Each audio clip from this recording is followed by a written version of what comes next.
দেশ এবং প্রবাসী রেমিটেন্স যোদ্ধা ভাই ও বোনেরা যে যেখান থেকে আমাদের ভিডিওটি দেখছেন সকলকে ধন্যবাদ। ভিডিওটিতে যে গাছটি দেখতে পাচ্ছেন এই গাছগুলো হয়তো অনেকেই দেখেছেন কিন্তু হয়তো নাম জানেন না। এগুলোকে ড্রাসিনা বা ড্রেসিনা বলা হয়ে থাকে। গাছগুলো আমাদের পরিবেশের জন্য অত্যন্ত উপকারী, বিশেষ করে ইনডোর প্লান্টস হিসেবে এই গাছগুলো বেশি ব্যবহার করা হয়ে থাকে।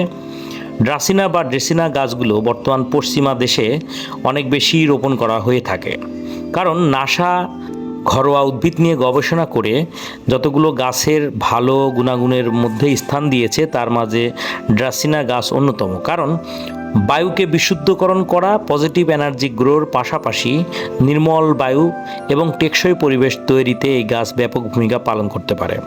এবং একটি গবেষণায় দেখা গিয়েছে হাঁপানি এবং শ্বাসকষ্টর যে রোগগুলো হয় সেগুলোর যে জীবাণু, এই জীবাণুকে ধ্বংস করার ক্ষমতা এই ড্রাসিনা বা ড্রেসিনা গাছের রয়েছে। তাই